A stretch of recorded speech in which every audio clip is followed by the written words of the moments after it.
Okay. And meeting's being recorded. Got that too. Okay, good to go. All right. Well, hello everybody on Zoom and hello everybody on Facebook. I can't see you on Facebook, but I can see you on Zoom. Today, what I thought we would do is let me put this on video so you can see. Hello Carrie. We would look at ground. I just was in New Orleans, and there were questions about ground. Um, Not everyone knows that we make ground, but lift this up. There we go. So we have ground. We have several different ones. We have titanium white ground. And we have, and I'll tell you what it is. We have transparent. We have pearlescent. You can just see the pearlescent right there. So pearlescent. We have the buff titanium, which is supposed to, we made it, try to make it look like Arch watercolor paper, so buff titanium. We have the Mars black. And we have the iridescent gold. These are all 4-ounce sizes. We also have several of them in the 16-ounce sizes, so 4 times as big. So the ground is essentially, it's like watercolor paper in a bottle. And it's a modified acrylic that allows you to put it on surfaces. You can put it on wood. We'll try some today. We'll put it on some cups. We'll put it on this cardboard. We'll put it on some plastic. And I have some metal I took out of manufacturing, so I'll put it on some metal. And so Belle's holding up her sample on a lid. You can put it on anything, and you wait 24 hours, and in 24 hours, it will completely dry and cure, and then it becomes a paintable surface. So you can decide how thick you want to make it by how you brush it out. And my advice is always to start thin, and then if it's not the way you want it, then make it thicker, because you start out thicker, you can't make it thinner. So it's always easier to do it that way and build on it. People ask me, well, can I use a hair dryer? I would strongly suggest that you don't use a hair dryer, because an acrylic, you want it to coalesce. You want it to come together and then coalesce, and it does that over the 24-hour period as it loses water. If you force it, you can force it with high heat. It may not completely coalesce. End of the day, kind of your choice, but we've tested it with the 24 hours, which gives the best result. Okay, so I'm going to kind of show you how I do it, and then some other things that we can do with it. Caroline, Giovanni, probably many of the brand ambassadors play with this. I'm going to be I picked some really cheap brushes up at Home Depot. These were I think this was like a dollar, and this was like $1.15 for this one. And these are a whole bag of different sizes for $9. So you take your choices. These are, from my perspective, easier to clean than the sponge, which does a nice job. Thing about the sponge, if I want to, is I could take all of these lines out with a sponge and make it completely smooth, which I'm not going to be able to do with a brush. So kind of just depends on, what it is you want. So let's play with it for a second. I'm going to take, this is transparent. So I want to show you with something with writing for the transparent, so you can see it. Let's see. I'll just take something from the foam brushes. So this is from the foam brush package. And I'm going to take the transparent. I can show you what transparent looks like. So again,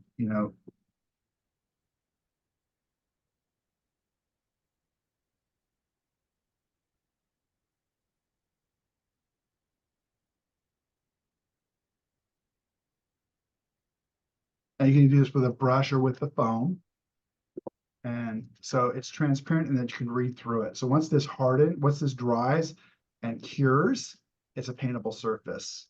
And if I was using a foam brush, for example, I could take out these lines with a foam brush, depending on how much time I wanted to take.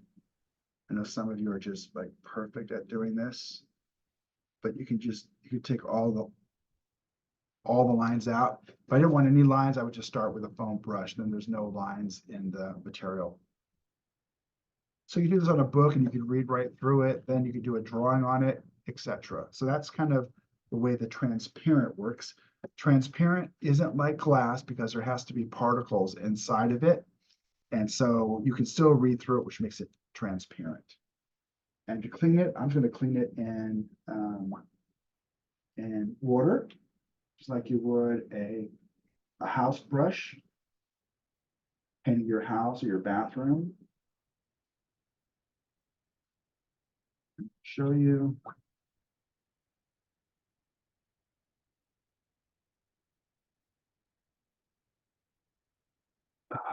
Go, and then it's a clean brush again. So just like you would your house, you just clean the brush.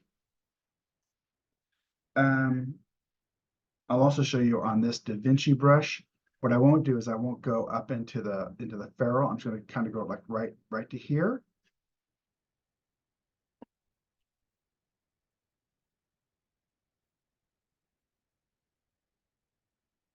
So again, this is transparent. And then I can take the transparent brush or take the brush I just used to do the transparent ground. You don't want to wait, just like a house brush, you don't want to wait, and it comes right out. If you waited for it to dry, it's going to be, it's going to be bad news for your brush. It's not like watercolor where you can wait 3 or 4 days and still get it to come off. You want to do it reasonably soon. So this is the transparent ground. I'll show you each one of them. So the thing about the ground is made to have about half of the material go into the paper, just like watercolor paper, and about half be on top of the watercolor paper so you get the most color vibrancy. If the watercolor were to go completely into the ground, it would be dull. That's why you don't want to use absorbent ground. Absorbent ground isn't made for watercolor. It's going to take too much of the paint inside of it, and it's not going to be vibrant. It'd be very similar to having unsized paper, right? It's gonna just suck all the pigment into the paper, and you're not going to get that color that you really want. So it's going to take 24 hours to dry, and I'm going to be able to paint on it as a paintable surface. Anything that you paint on, for example, this is cardboard. This is going to have lignin, so it's going to yellow over time. It's not archival, it's acidic. Once I put the ground on top, I'm going to show you another ground. I'm going to show you the titanium white. So once I put the titanium, any of the colors, but this I'm going to be using titanium white.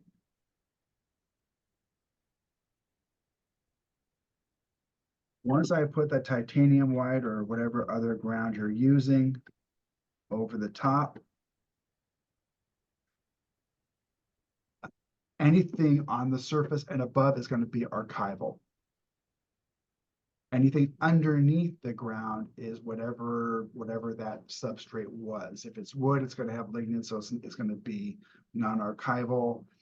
If you try to fix an error you had in a painting, and you're doing this on top of watercolor paper to fix that issue, then you're putting this on top of something which is already archival. Okay, so that's kind of how it works. It's what's on top of it becomes archival if what's on the bottom of it is not archival. Okay, so if that doesn't make sense, let me know. You can smooth it out with sandpaper. I saw somebody say that you can absolutely do that.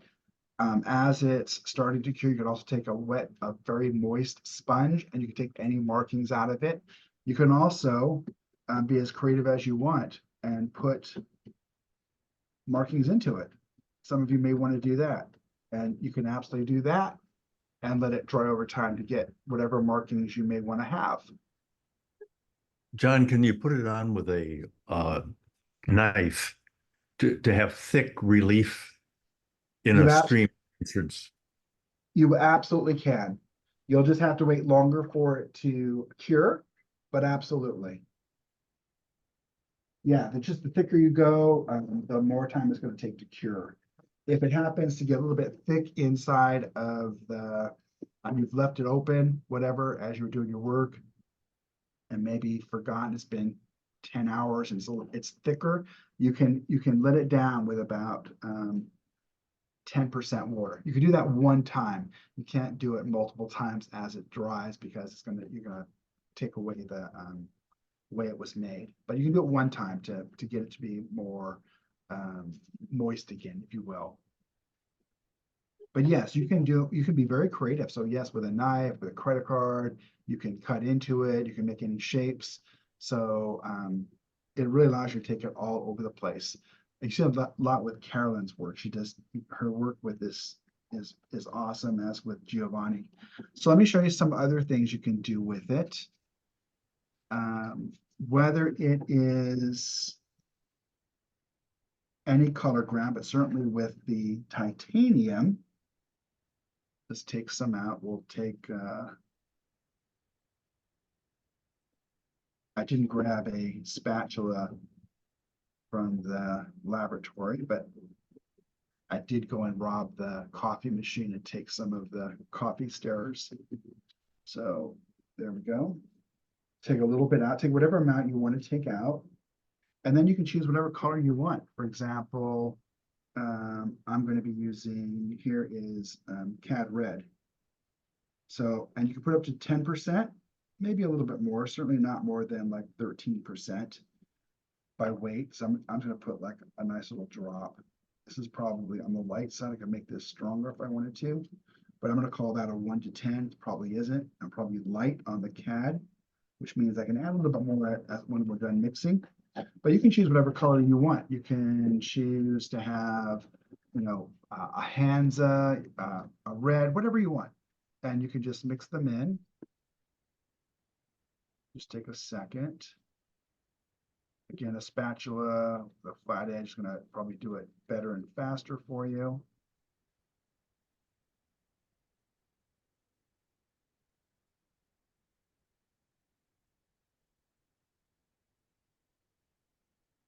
And I didn't quite do a 1 to 10, which means I can add some more and get that color up a little bit if I wanted to. It's certainly not going to be as red as the Cad is in the watercolor tube itself, right? That's a whole lot of ground, but I'm changing it a color if I wanted to. So it's not like you're stuck with titanium white, just having it be titanium white. I can add something else into it. And if you do an acrylic, you could probably put up to 15% to change the color, and without changing the ability for it to act as a ground. You put too much, and then you're going to change the characteristic of the ground with the acrylic. And since you're painting with watercolors is always the easiest thing just to add in, because you have it right in front of you. Okay, so that is Cad Red Medium right here, Cad Red. And this was Opera Pink. Again, the same amount of about is a 1 to 10, roughly a 1 to 10. And so this is what this looks like. And John, can I ask a question? Of course, any of you can ask questions. Absolutely, please. If you're adding gouache in there that's more pigmented, is it a 1 to 10 ratio? Wow, that's a good question. Yeah, the 1 to 10 should still work. In fact, that's really nice. I may go to the other room and grab a gouache. Yeah, the 1 to 10 will still work. You're not going to destabilize it because all the gouache is doing is adding more pigment, and the pigment itself is not going to destabilize it. So it'll work perfectly. It's just going to make it, it should just make it darker, which is actually really cool. Thank you for saying that. It's neat. And I can go the other way and get rid of some of those lines from the brush. That's a really pretty color.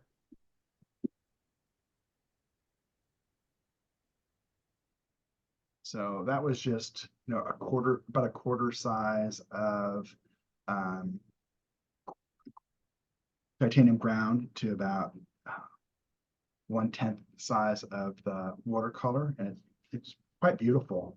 Here in front of me, it's different. My camera tries to do an approximation, but it's actually quite beautiful in front of me.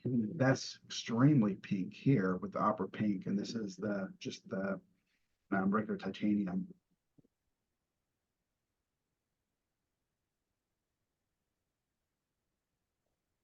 So one question is, well, it works on glass. We've seen with Caroline, she's done it on glass. She's done some really cool projects using glass. So it will work on glass. You're just gonna have to wait. You might have to, I know some people will scratch it a little bit, the glass, to have it adhere. You can try it either way. You can try it, without doing that or with doing that. We'll try a piece of plastic right here. So this is plastic. And John, we have yes, we have a glass. do I have a what? Glass? We have a glass with iridescent gold ground. I don't have glass in front of me, but I have plastic in front of me. Oh, so there's Giovanni did it on glass right there. Giovanni and Cisa. So that's theirs on glass. This is iridescent gold and titanium white. Very nice. Thank you. Yep. So we'll try it on, we'll try black. So this is Mars black. So remember, lunar black and Mars black, it's the same exact pigment, just within different binders. So in watercolor, that lunar black is probably one of the most fantastic granulating colors that you can find. And then within, excuse me, within an acrylic binder doesn't do that. So we'll just put some black out.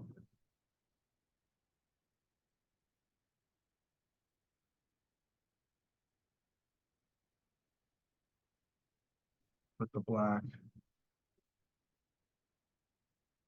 Put some of the black on.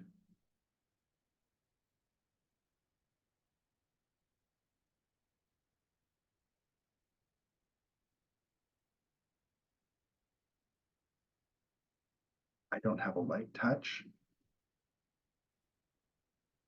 But you can do the same thing here, and you get rid of the brush strokes by either using a wet sponge, excuse me, or you can leave it down and sand it to get it absolutely smooth. And take some more. Boy, boy. Here it is on a coffee cup. Excuse me.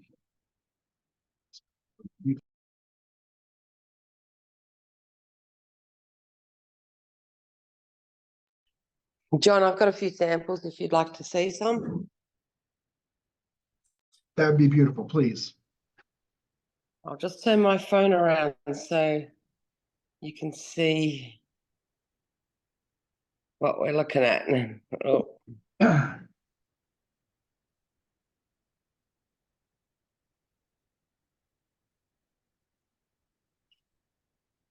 all right, I have to get rid of my background filter. One moment. Oh, look, there you go.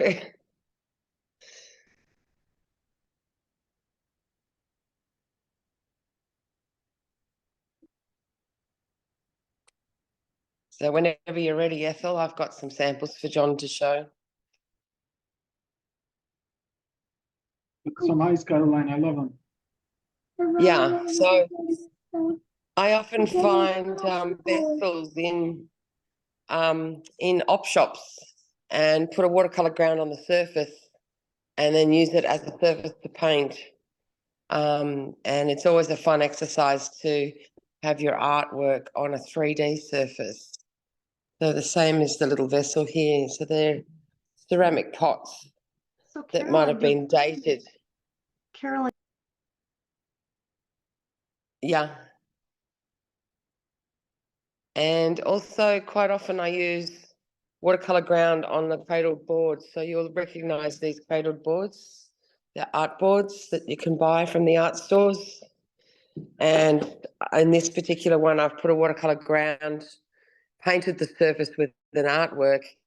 And then you can see why it's so glossy. It's because I've then put polyurethane pour over the artwork to seal it.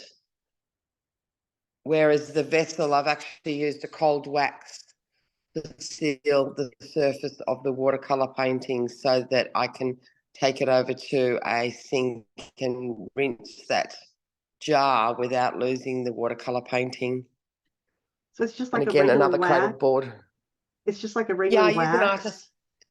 An artist wax. That's I very use cool. an artist wax. Yeah. So it just sort of opens up that sort of idea that you can, paint your watercolor paintings on more three-dimensional surfaces, which sort of adds to that. How do you present your art? really And it love- doesn't always have to be a painting on the wall. And I love Yeah, I the love idea that of that. idea. I Yeah. think that's great. Caroline, what did you use as Yeah, polyurethane? and so something like the polyurethane is a 2-pack. It's an artist's resin. That's a 2-pack. So you add part A and part B, which then helps it to set hard. And it ends up being like 70 layers of a clear lacquer in one pour. So the polyurethane is actually quite expensive to use, but it is an amazing product. I've got large ones that I've done like this. So these big paintings on boards, you can see they're a cradled board. And I've covered the whole surface with the watercolor ground and then painted my painting. And then I've done the polyurethane pour over the surface so that I have a sealed artwork that can be hung on a wall. So I don't need framing. I don't need anything else. It'll be permanent because of the polyurethane. But it sort of expands my watercolor into the cradled wood surfaces because of the ground. So all of these ones are actually done large format with the watercolor ground on the cradled boards. So there's So- always something new. Do So you, you paint Yes. the watercolor, you paint watercolors on top of the ground. Can you paint acrylic on top of the ground, or is it just strictly for watercolors? No, you can paint anything on top of the ground, but it's designed specially Oh, for watercolor artists That's so awesome. that we Okay, can thank use you. it's like a gesso for watercolor artists is the best way I would describe it. Thank you. That helps me so much. Thank you. Okay. Yeah. Caroline, do So you this pour one it- I'm showing Beautiful. now is the clear ground, so you can still see the beautiful wood texture of the surface.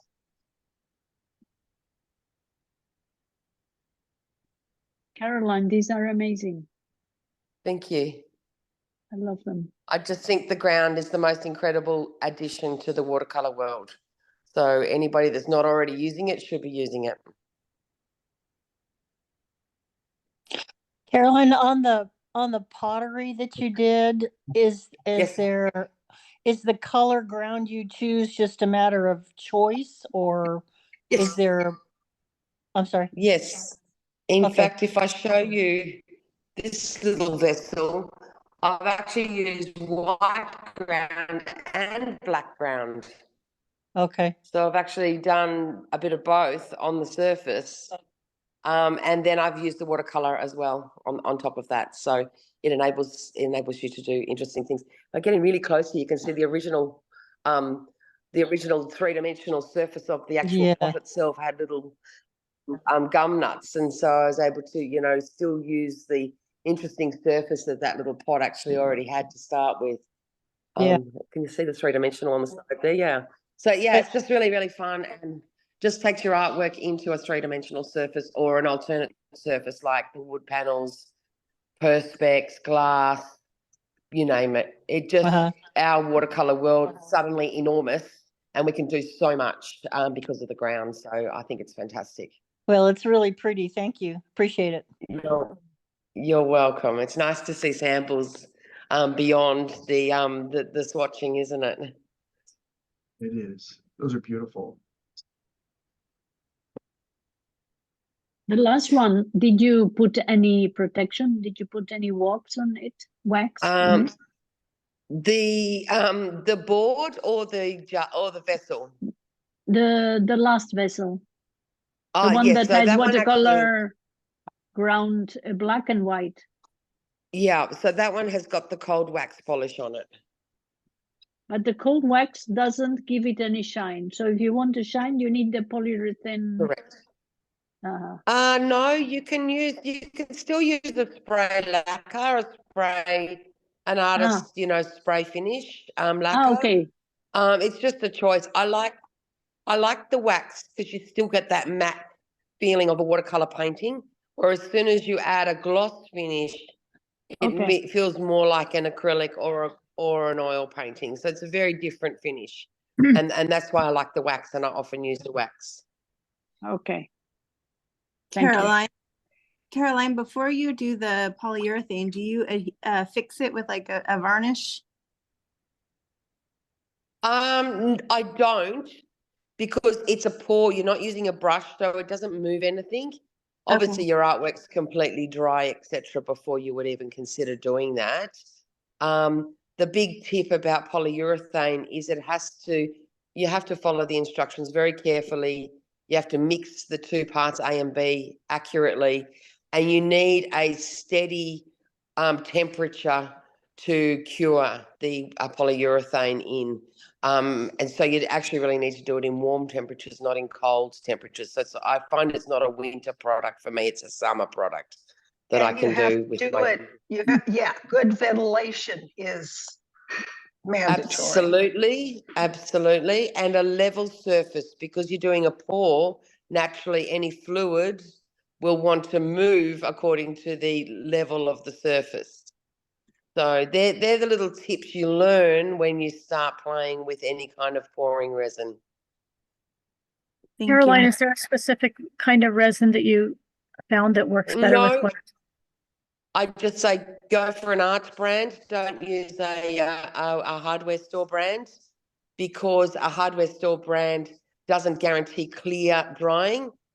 Things like a marine varnish and things like that do tend to yellow over time, whereas a professional art brand resin will stay clear and not yellow over time. Thank you. That was fascinating. You're special. Thank you. You are. Have you tried using epoxy resin? Absolutely, yes. So when you're talking about the resins, there's lots in the field in the art world that are resins. So yes, epoxy resin will do a similar thing as well. Very good, thank you.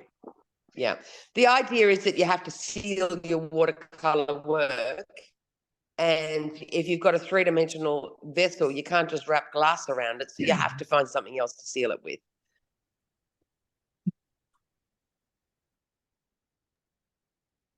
John's made some lovely canary yellow.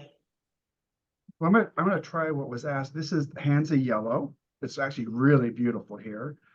But I'm gonna try it with the gouache too and see what that does. Hi, John. This is Buffy. Hi, Caroline. Hi, everybody. Hello, Buffy. Belle had a question about if you can use it to repair paper, and I had a painting where I had done just that. So I was wondering if I could show it to Belle really quick. Please. If Ethel could spotlight, please. Yeah. Okay. Letty can help spotlight. There you go. Okay. Hi, Belle. So this painting I had done years ago, and I had used masking fluid on all the stones, and then I poured it. And what ended up happening was I stepped away from the painting for a few days. When I came back and I pulled my masking fluid off, it had torn the paper on quite a few of the little rocks. And so I used the white watercolor ground, watered down just a little bit and put like a real thin coat, let it dry. And I did a couple of coats of that, and then I was able to finish my painting. And I don't know if you can tell, but you can't tell which rocks I used it. And the paper was actually torn from the masking fluid. So I would say, yes, you can. If you have little small blemishes or little small rips. So what I did was I took my paintbrush, and I painted it on there, and then I kind of went like this to fill in the little area that the paper had ripped.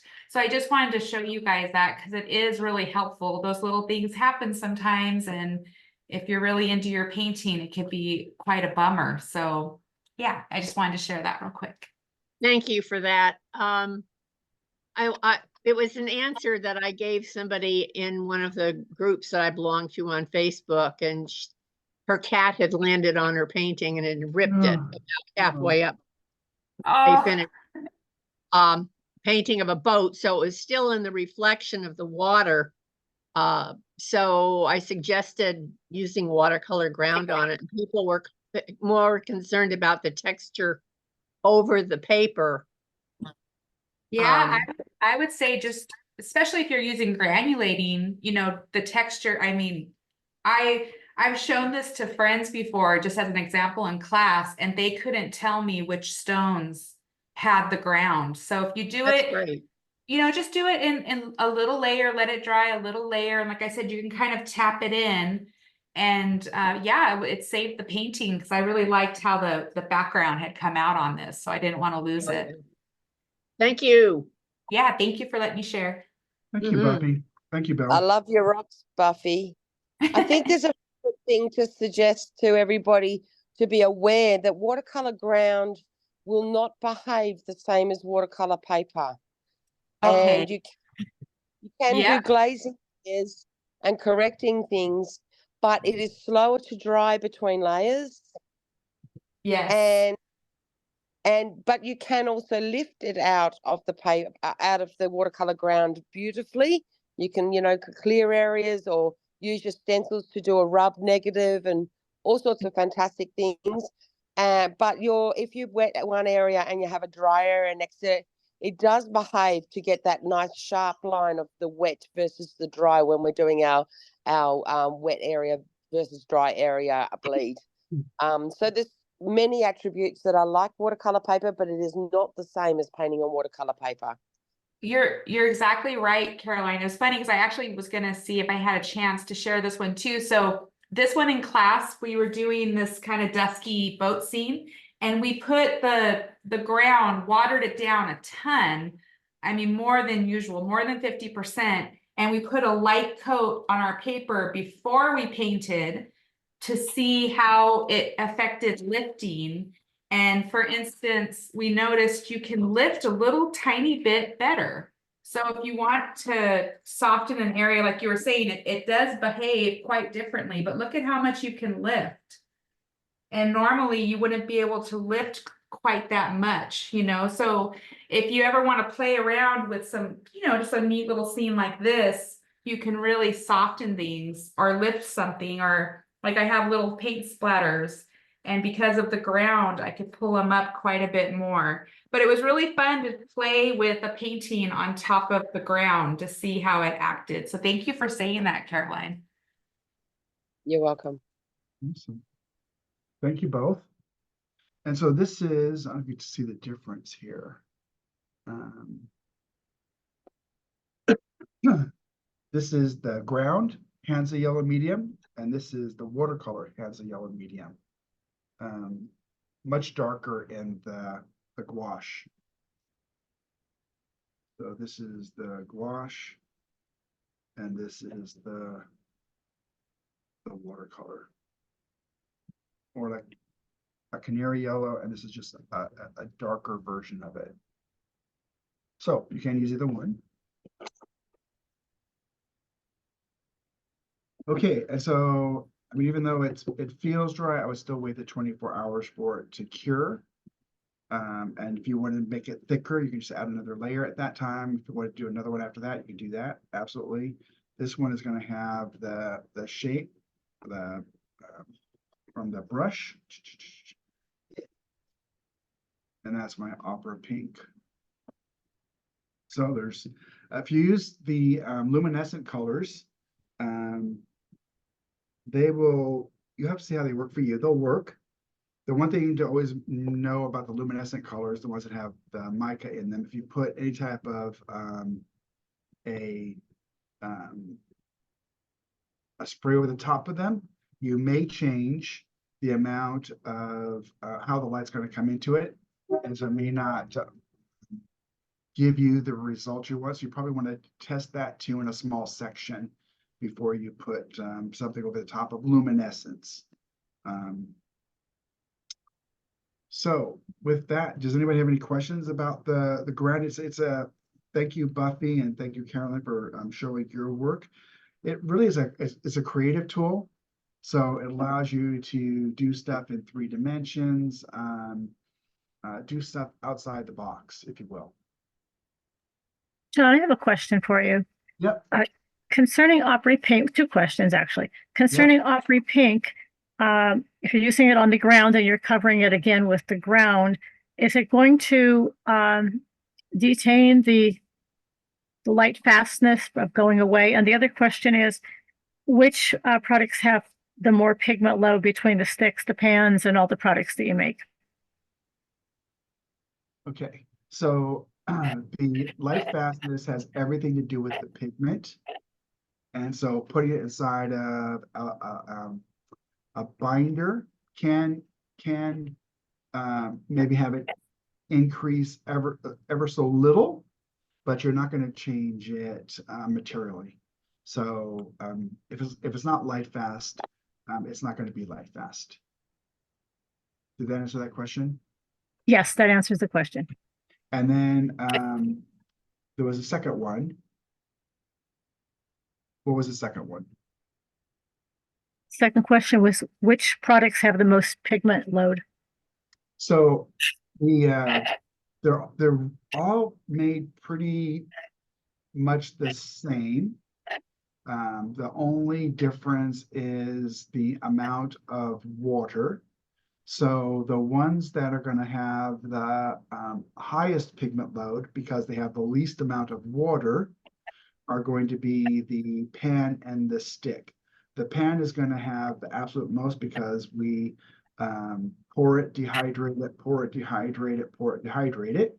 So it's going to have the highest pigment load. The sticks have a huge pigment load, but a little bit more moisture than the pans. And the last one would be the tubes, because the tubes have the most amount of moisture. Where does the gouache fit into it? Jump on there. So the gouache, by definition, is a water media, and the gouache is going to have a huge amount of pigment. It's going to have more pigment than the other 3 because it's a water media made with probably anywhere from 2 to 4 times the pigment load. Thank you. So yeah, you're very welcome. Very helpful. Huge amount of pigment load in the gouache. John, you're awesome. Thank you. Don't make my head get any bigger than what it is.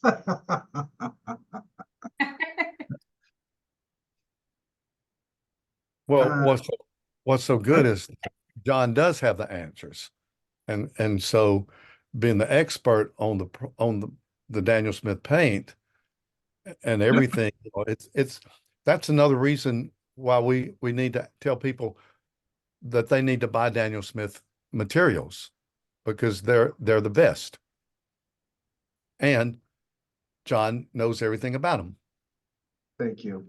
There was some things that were asked of me at the NAFTA show. So I know all of you love about light fastness and staining. So I've reached out to our pigment manufacturers for them to give even more in-depth answers, and I'll share those with you. Because I find it really interesting when you're talking about something that's like 2 microns or a transparent that's less than a micron, one tenth. How how do you make the pigments all the same? How do you make them all the same size? I know they use dispersing agents to do that, but even I wanted to find out more. So I'm going to go out to them and then I'll share that with you. So those of you that want to know will know that along with me. So I always love learning. If there's something that you wanted to know, let me know. And if I don't know the answer, I love to find out answers. So we can all do it together. So the round works very, very nice. It's one of those things that it's kind of like the sticks. I saw people coming up to the booth in NAMTA, and immediately when they grab it, they want to hold it to draw with it. And I say, you know, it's really a pen in your hand. You can do creative stuff with it, but it's a pen in your hand.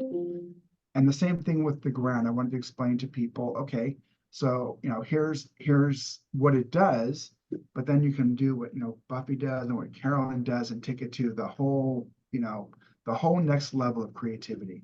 And that's what I love about it. I love that the creativity that you're able to do with it and then show. I'm always knocked out about what you can do. So any comment also on the grounds? Yep. I was reading recently in a book by Jean Haynes, who's Yeah. also one of our brand ambassadors. And Yeah. it was interesting when I first was introduced to the grounds, I went online to your website and saw Jean Haynes displaying it and showing how it worked in a painting. And you could see that it was also still very new for her. And she wasn't, you know, she's trying to do a good job of presenting it, but also she's not so sure about it yet.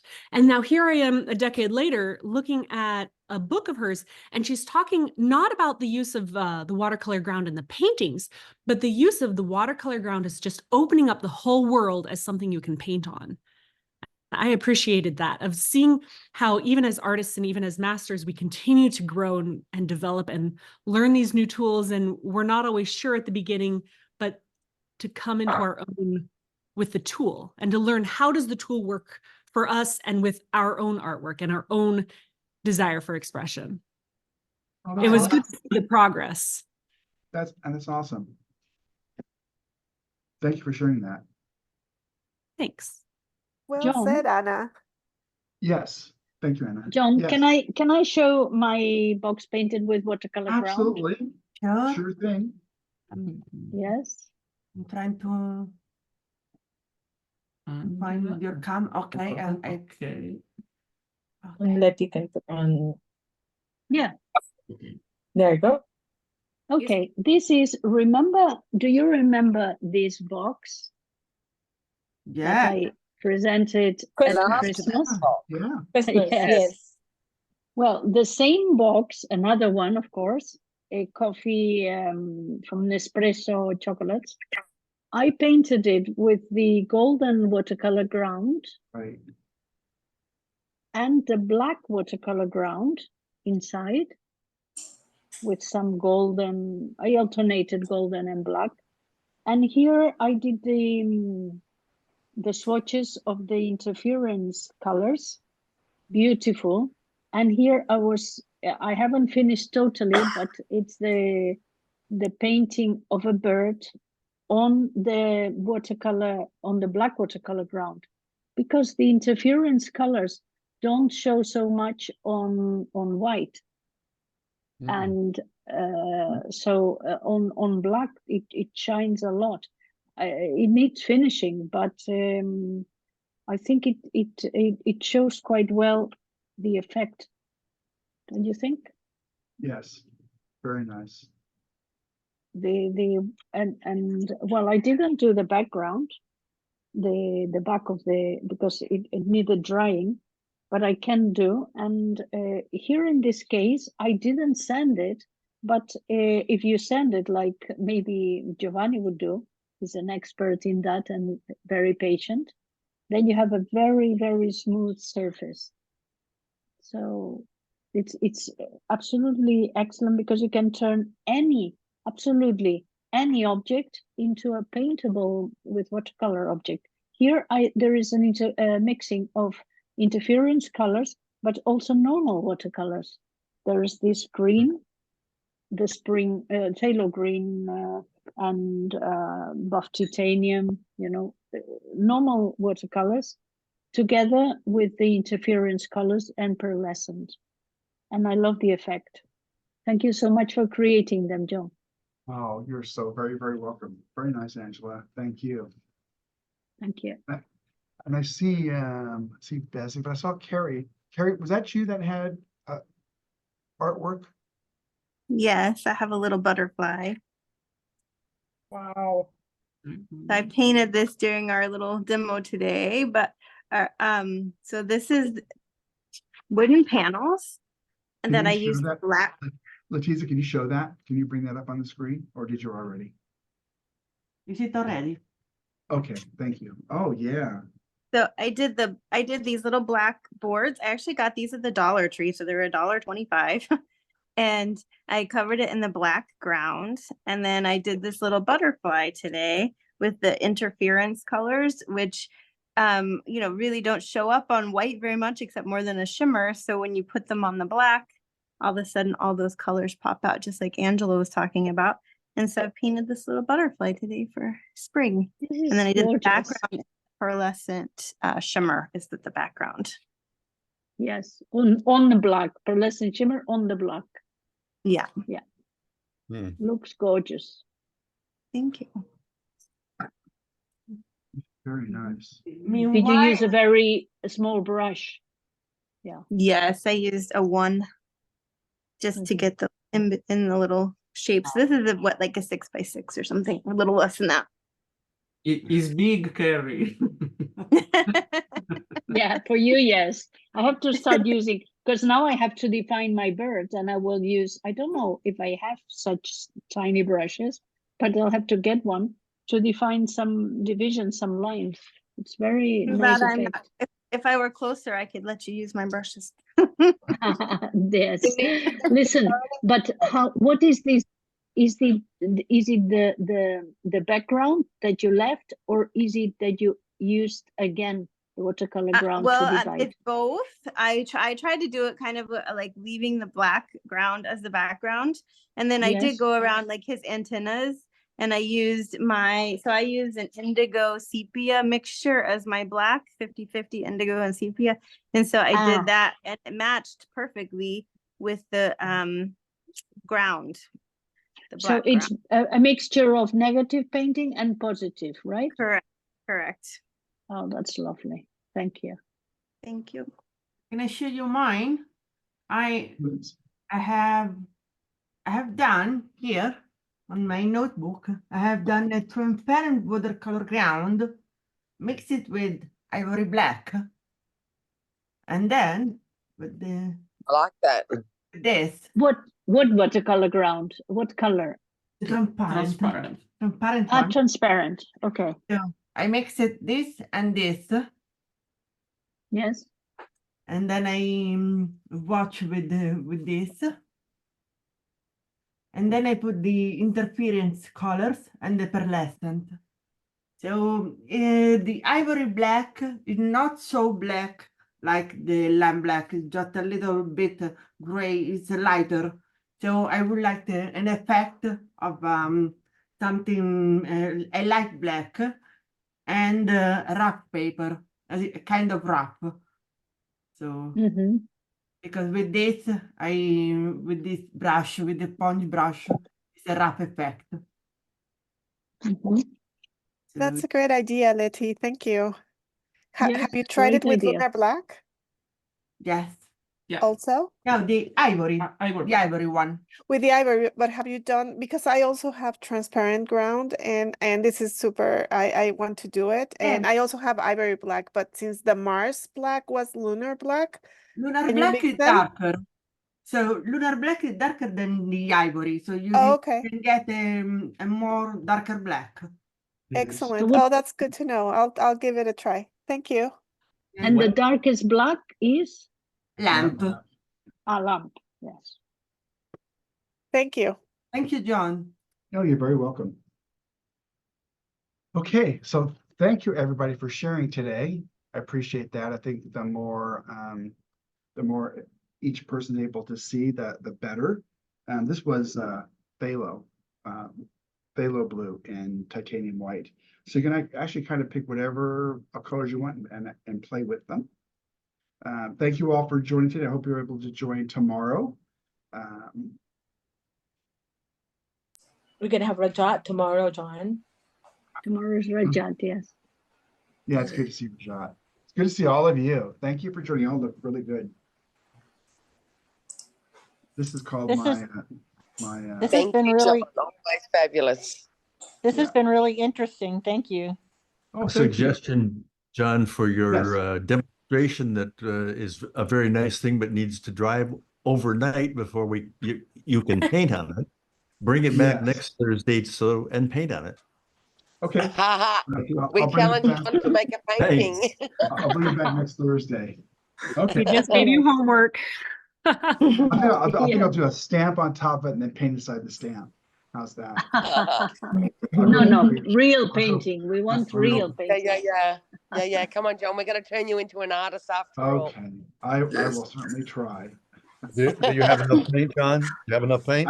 Yeah, I have enough paint. I've got a couple tubes I saved. John, perhaps you need to come to my workshop in Bologna and you can paint undersea paintings with me. I'll be with all of you in France. We give you a hard time, but you are a master swatcher. Oh, thank you. I love doing the swatching. And I love doing what you guys, when you get 2 tubes of colors and what you're able to do with them is fantastic. So thank you all very much. It's just about bringing out the artist in you. Yes. All right. Hope you can enjoy tomorrow, guys. If not, I'll see you Thursday. Okay. Bye-bye. Thank you, everybody. John. Bye-bye, John. Bye, Bye, John. Bye. Bye. Bye.